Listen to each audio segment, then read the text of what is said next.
Pessoal, mais uma vez, bom dia para todos, tá bom? Sejam todos bem-vindos. Como eu comentei anteriormente, a gente vai iniciar nossa aula falando sobre o livro 3. Então, a gente vai conversar um pouquinho hoje sobre o país chamado México, ok? Gente, antes de iniciar, a gente precisa firmar alguns acordos, tá bom? Vocês já sabem, mas é só para lembrar, permaneça com o áudio de vocês desligado. Tá bom? Agora você já sabe, na hora de você tirar uma dúvida, fazer uma pergunta, um comentário, aí você já sabe, de forma instantânea, você vai lá, abre o seu áudio e pergunta, tira a sua dúvida. Tá bom? Enquanto você não estiver falando, não quiser falar, aí você já sabe, permaneça com o seu áudio desligado. Tá bom? Seguindo aqui, como eu falei para vocês, a gente vai falar sobre o México e o que é que nós vamos falar do México. Nós vamos iniciar falando um pouquinho sobre sua população. Então, nós vamos conversar, vamos tentar entender qual é a composição da população mexicana, por exemplo, se ela é composta por índio, por negros, por espanhóis, portugueses, ingleses. A gente vai tentar entender isso. A gente vai falar um pouquinho também sobre a estrutura da população do México. Como assim, professor, estrutura? Nós vamos entender se a população do México ela é composta, por exemplo, de maioria jovens, de maioria adulta ou de maioria do pessoal mais idoso. Vamos falar um pouquinho também sobre a qualidade de vida do mexicano, sobre a desigualdade social que lá existe, sobre a migração ilegal que acontece para os Estados Unidos. Vamos entender um pouquinho o que é que os Estados Unidos, nos últimos tempos, eles vêm realizando para tentar bloquear, tentar evitar essa migração ilegal. Tá bom? Então, a gente vai conversar um pouquinho mais sobre a população mexicana. Seguindo adiante aqui, com relação ao território e à ocupação do México, o que é que eu trouxe aqui? Por exemplo, em 2016, o México ele tinha aproximadamente 122 milhões de habitantes. Tá? Então, veja só, a gente percebe o quê? A gente percebe que o México ele tem o quê aqui? Quando comparado com a população, por exemplo, do Brasil, o que é que a gente percebe? Que a população do México ela é o quê? Ela é bem menor.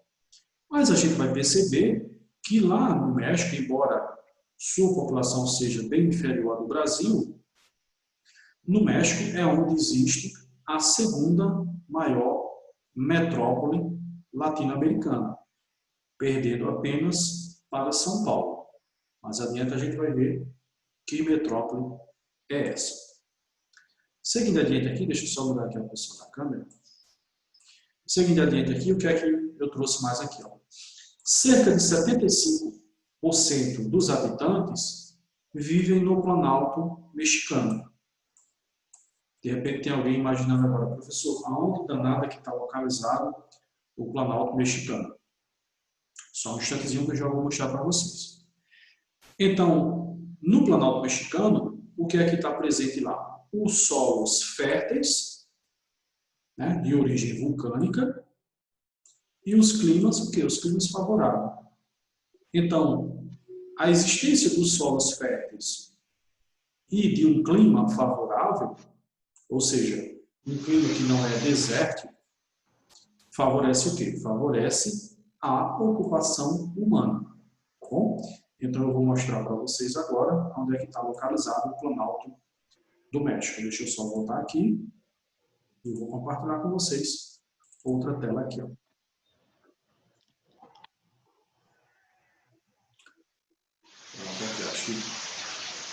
Pessoal, tem alguém com o áudio ligado. Marcos Henrique, é tu, Marcos. Toda vez tu esquece teu áudio ligado e acho que é teu computador que faz um barulhozinho aqui.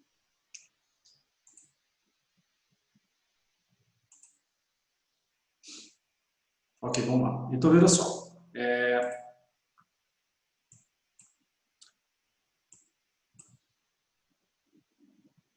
Pessoal, só um minutinho aqui. Pronto, vamos lá. Então, veja só. Aqui, ó. Pessoal, me confirma só, por favor. Vocês estão visualizando o Google Earth? Sim. Sim? Ok, vamos lá. Então, veja só. Territorialmente e economicamente, o México, ele faz parte da América do Norte, América Central ou América do Sul? Vamos lá? Gente, isso O foi uma quê? pergunta. Veja só. América do Norte. América do Norte. Então, veja só. Gente, Territorialmente e economicamente, o México ele faz parte da América do Norte. Agora, quando a gente vai analisar os aspectos culturais do México, aí a gente percebe na América do Sul. É mais a América do Sul e Central. isso, que ele se assemelha com a América Latina, né? Tendo em vista que a América Latina engloba desde o México até a Argentina. Por exemplo, a língua falada, que é o espanhol, né? Então, na América Latina, a gente tem o quê? A gente tem, com exceção do Brasil, a gente vai ter aí a grande maioria falando o quê? Falando em espanhol. Ou então grave isso, mais uma vez. Culturalmente, o México ele faz parte da América Latina. Agora, economicamente e territorialmente, aí ele faz parte do onde? Faz parte da América do Norte. Ok. Então, vamos lá. Anteriormente, eu havia falado sobre o Planalto Mexicano, é isso? Onde é que está localizado o Planalto Mexicano? O Planalto Mexicano está localizado justamente nessa faixa aqui, ó, que eu estou passando a minha mãozinha aqui. Ó. Então, aqui na área central, a gente pode dizer que o Planalto Mexicano ele está localizado na área central do seu território. Mais adiante, a gente vai ver também que existem algumas áreas, por exemplo, áreas desérticas. Essa área aqui, essa aqui é uma área desértica. Embora esteja próximo do mar, mas é uma área desértica. Tá bom? Essa área desértica, de certa forma, ela dificulta a ocupação da população.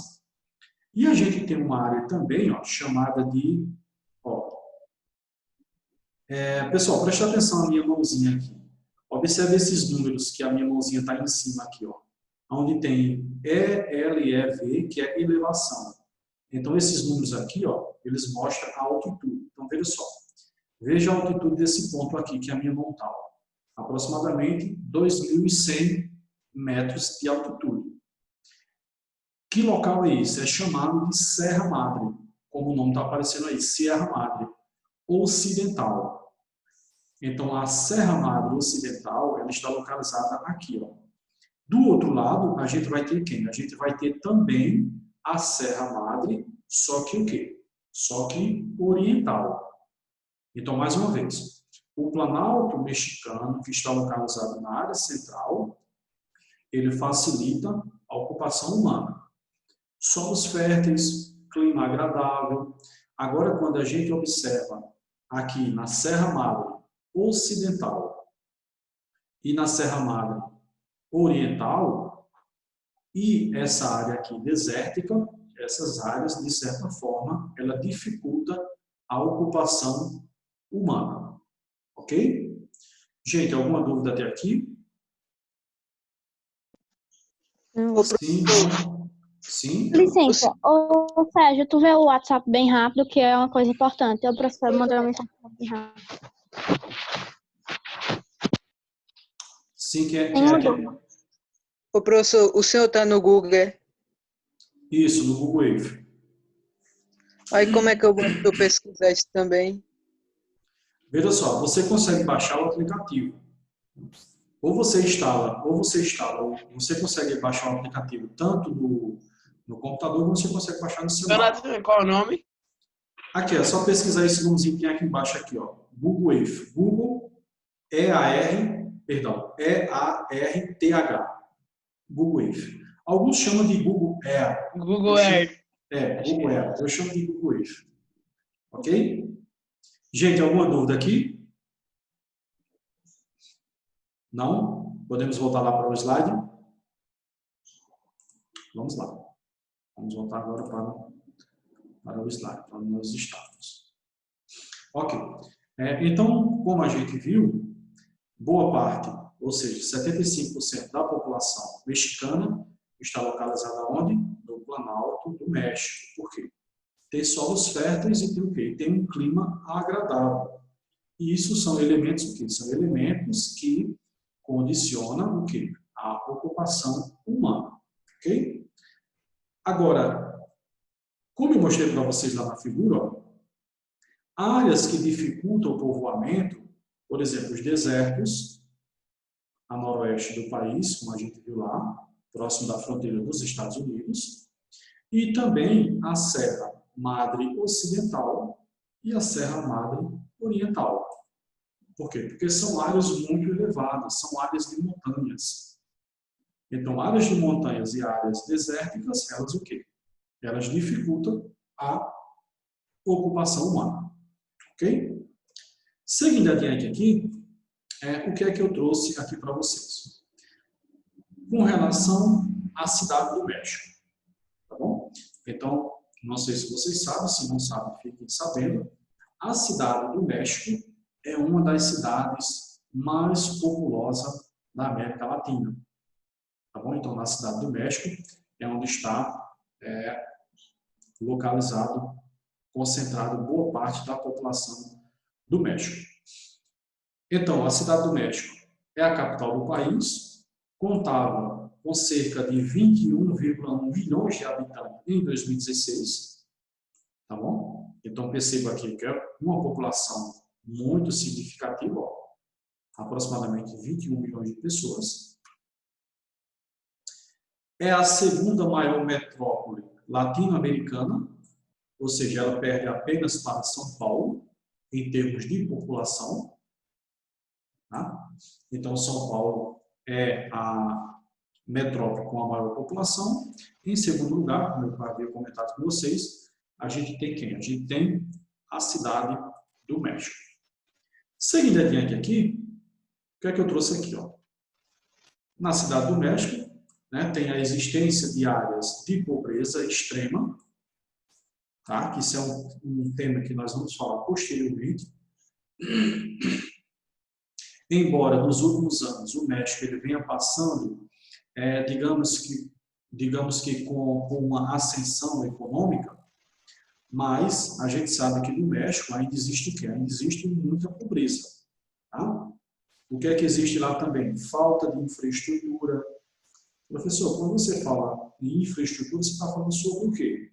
Por exemplo, estou falando que o sistema de transporte não é eficaz, sistema de saúde, sistema de educação, não são o quê? Não são sistemas eficazes. Por exemplo, sistema de distribuição de água, sistema de saneamento básico. Então, tudo isso faz parte de quê? Faz parte da infraestrutura de qualquer território. Seja município, seja estado, seja país. Tá bom? E os índices elevados de poluição atmosférica. Professor, peraí. Você acabou de dizer que o México ele é um país extremamente... tem áreas que são muito pobres. E a gente sabe que países pobres, eles são poucos industrializados. Então, como é que você está dizendo aí que tem alta elevação da poluição atmosférica? Veja só. Tem algumas áreas no México que eles têm boa qualidade de vida. E boa parte da indústria que está presente no México são indústrias o quê? Norte-americanas, são indústrias principalmente dos Estados Unidos. Eu não sei se vocês já ouviram falar, mas a indústria do México, elas são chamadas de maquiladoras. Por que maquiladoras? Porque são indústrias que apenas montam o produto. Por exemplo, uma indústria de automóvel. Lá só serve apenas para montar. O pneu vem de um país, o motor vem de outro, a lataria vem de outro, o banco vem de outro. Ou seja, chega lá o produto e lá é montado. É como se fosse um montador de móvel. Não? O montador chega na sua casa, pega o móvel ali todo desmontado, ele vai montando ali pecinha por pecinha, consegue montar o produto.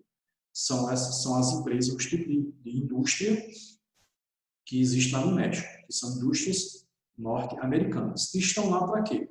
para explorar mão de obra barata, explorar matéria-prima, explorar flexibilização nas leis ambientais, nas leis trabalhistas, tá bom? Essas empresas estão lá apenas para levar vantagem, tá bom?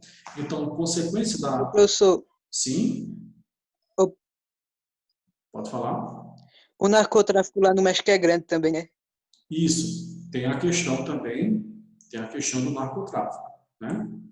Que vai ser aí o contrabando de produtos, contrabando de mercadorias, bebidas, cigarros, drogas, né? Contrabando de pessoas também. Isso também é muito forte no México, ok? Então, essa poluição atmosférica, como eu estava falando, ela é consequência do quê? É consequência da existência dessas indústrias que lá estão presentes, tá bom? Então, essas indústrias elas vêm para os Estados Unidos, aproveita lá a flexibilização das leis ambientais do México e estão lá poluindo, ok? Eu trouxe aqui também que, ao mesmo tempo, há regiões com boa qualidade de vida e infraestrutura adequada. Por exemplo, mais adiante a gente vai ver um mapa, inclusive esse mapa tem no livro de vocês, que a gente vai ver que tem algumas regiões, algumas áreas que têm boa qualidade de vida no México. Mais adiante eu mostro o mapa para vocês. Deixa eu ver, acho que não está... Deixa eu ver se está aqui na frente. Por exemplo, aqui, esse mapa aqui. Ó. Condição de vida. Observe esse mapa aqui. Ó. Então, perceba aqui, ó. Observa aqui a legenda. Aqui, ó. Nível de condição de vida. Essa parte verde mais escura aqui, ó. Muito alta. Aí a outra você vai ter alta. E na medida que vai ficando mais claro a cor, aí você vai tendo o quê? Você vai percebendo que a condição de vida dessa população vai diminuindo, né, as condições. Por exemplo, a gente tem essa área aqui, ó, que é uma área que tem boa qualidade de vida. A gente... Pessoal, desliga o áudio, por favor. Eu me lembro. A gente tem essa outra área aqui, que tem também boa qualidade de vida. Aí a gente tem essas outras áreas aqui, em verde aqui, ó, que vai ter uma qualidade de vida mais ou menos. Agora, quando a gente observa essa área aqui, mais clara aqui, ó, o que é que a gente observa aqui? A gente observa que essas áreas são o quê? Ela vem até aqui embaixo, aqui, ó. São áreas extremamente pobres. Tá bom? Deixa eu voltar aqui. Deixa eu só pegar aqui a canetinha, a borracha para apagar. Okay. Então, vamos lá. Vamos falar um pouquinho agora sobre a composição da população do México. Então, veja, a população do México existe o predomínio de quê? Da miscigenação entre ameríndios. Gente, só lembrando que ameríndios são descendentes de indígenas. Tá bem? Ameríndios são descendentes de indígenas. Então, o que é que a gente vai ter lá no México? A gente vai ter a miscigenação, a gente vai ter a mistura de indígena com descendente de quem? Com descendente de espanhol. Eu não sei se vocês já prestaram atenção, mas a população mexicana, você percebe que é uma população de quê? Uma população de pele mais escura. Por quê? Consequência dessa miscigenação aí com os indígenas. Tá bom? Seguindo adiante aqui, o que é que eu trouxe? O país convive com alta taxa de analfabetismo. Tá bom? Então, o que é essa taxa de analfabetismo? Lembra que anteriormente nós falamos que falta infraestrutura no México? Eu disse a vocês que quando a gente fala em infraestrutura, nós estamos falando, por exemplo, sobre sistema de educação. Então, se você tem altas taxas de analfabetismo, significa dizer que o sistema de educação não é um sistema, o quê? Não é um sistema eficaz. Tá bom? No México também, o que é que a gente vai encontrar? A mortalidade infantil lá, ela é o quê? Ela é bem significativa. Ou seja, Por ser um país emergente, o México, lá nasce bastante criança, mas também morre muita criança. Por quê? Porque a mortalidade infantil lá é alta. Aí, de repente, alguém pode se perguntar, professor, por que a mortalidade infantil no México ela é alta? Eu gostaria de ouvir isso de vocês. Alguém sabe informar por que a mortalidade infantil, não só no México, mas qualquer território, o que é que causa o aumento da mortalidade infantil?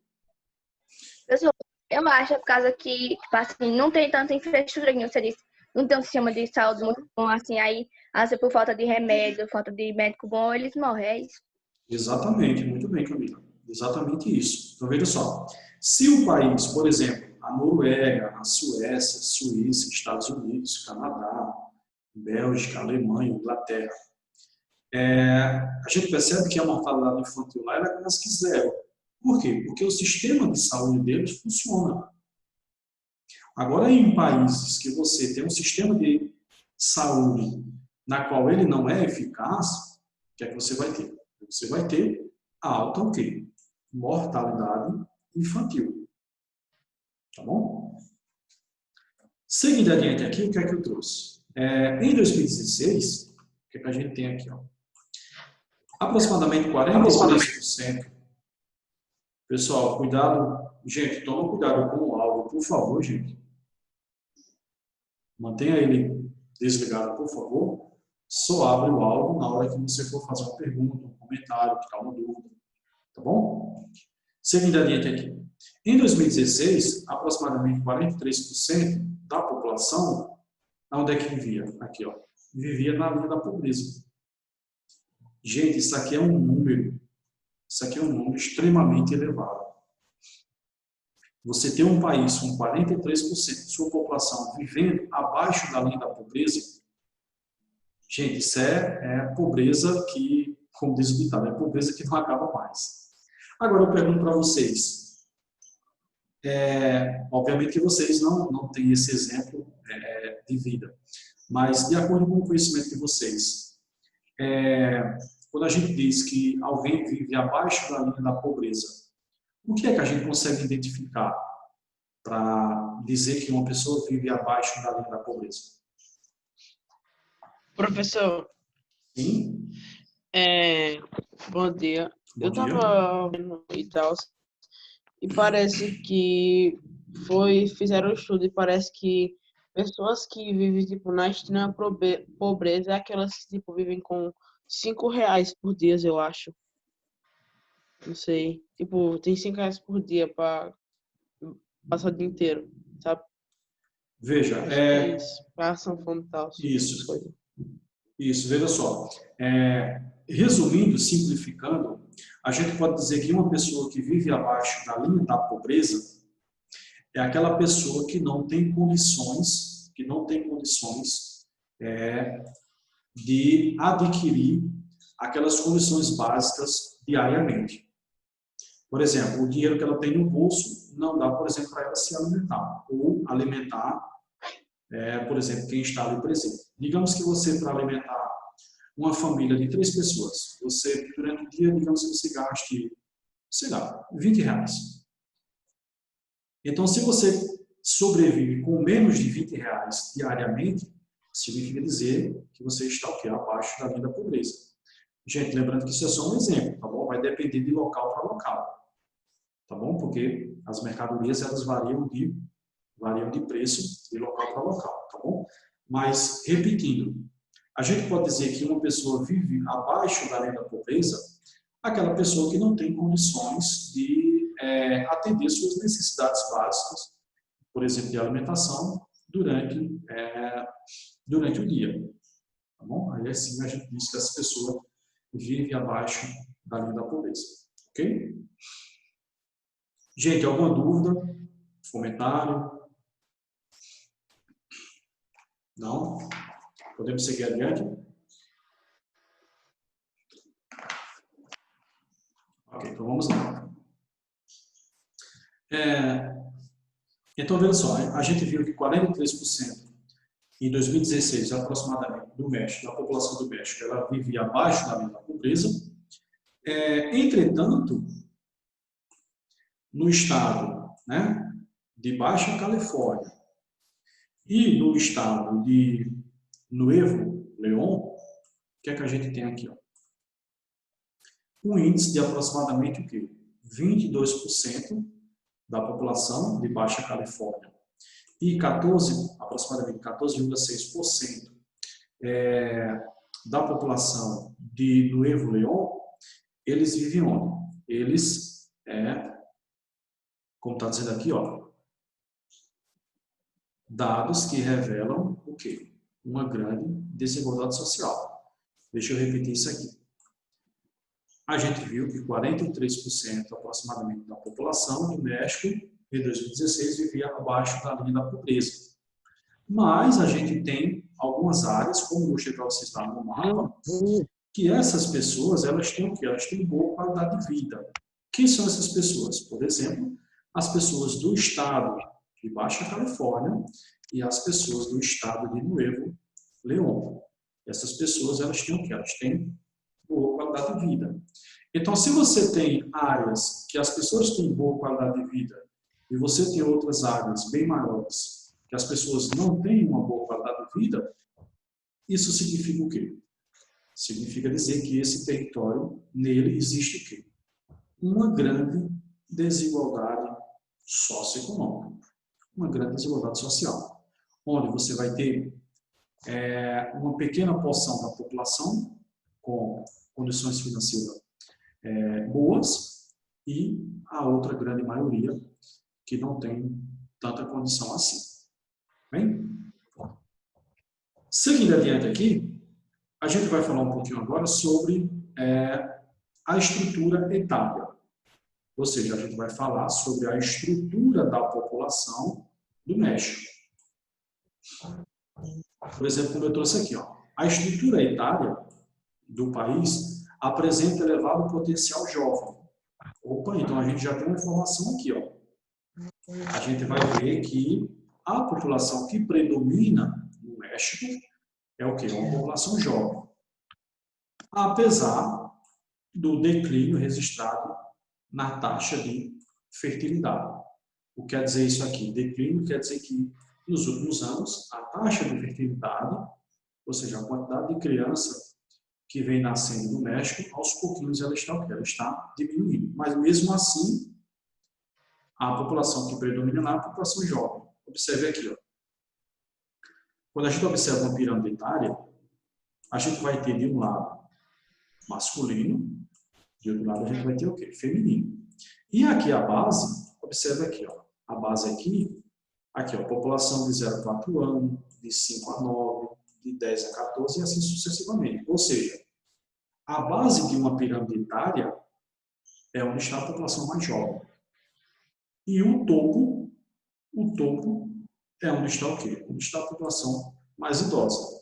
Então, se a gente percebe aqui que a base dessa pirâmide é bastante larga, significa dizer que a população que predomina no México é o quê?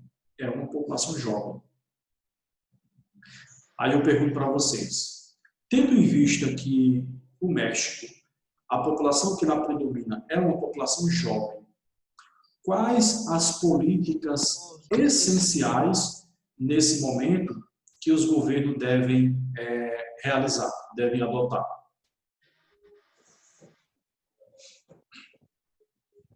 Nesse momento, como assim?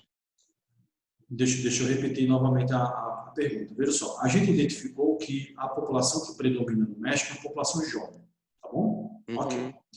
A partir desse dado, de acordo com o conhecimento de vocês, quais são as políticas públicas que um prefeito, um governador, um presidente, ele deve realizar, ele deve adotar para atender à necessidade dessa população, que a gente viu que é jovem? O aumento dos hospitais públicos, eles têm que modernizar o modo que eles atendem os pacientes. Como eu falo, aí nessa pirâmide, a maioria é jovem, né? Isso. Eu otário isso, na moral. Tá travando, né?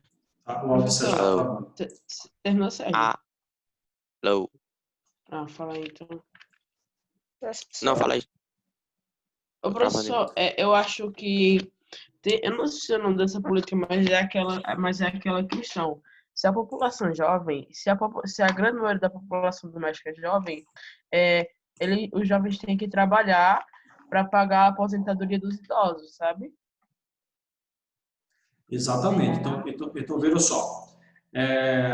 O que é que a gente percebe? A gente percebe que, gente, só lembrando que o bate-papo está liberado para vocês colocarem o nome de vocês, tá bom? Então já podem colocar o nome de vocês aí. Então veja só concluindo aqui o raciocínio. Se você tem, pode ser uma cidade, um estado, um país, qualquer território, se nele predomina a população mais jovem, as políticas públicas essenciais naquele momento ali, por exemplo, um bom sistema de educação, porque se você não tiver um bom sistema de educação, posteriormente, quando essa população estiver adulta, você não tem mão de obra qualificada, né? Então, investir na educação é essencial, né? Principalmente nesse momento. E outra política que a gente pode citar também é o sistema de saúde.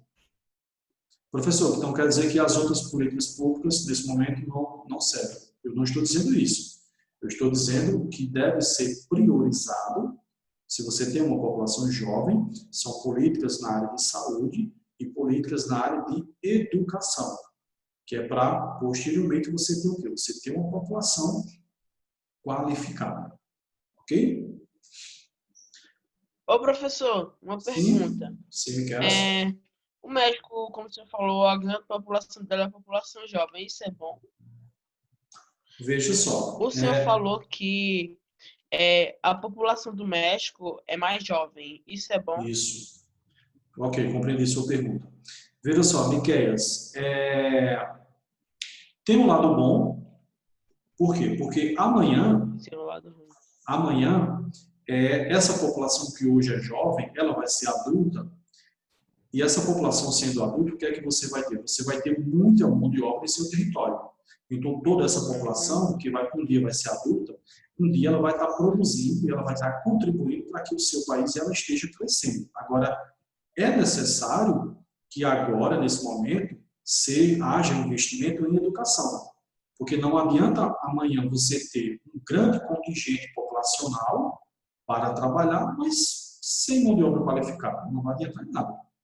Sim. Então, é bom sim. Agora, tem que investir em educação, que é para posteriormente você ter o quê? Você ter uma grande população economicamente ativa e qualificada. Aí sim. Ô, professor, eu não sei se isso tem muito a ver com ela, mas eu vou falar que no Japão, na China, não sei, eles tiveram que aumentar muito os impostos. Porque, desculpa a palavra, mas só que, tipo, a população idosa não estava morrendo, sabe? Aí, automaticamente, os jovens, tipo, não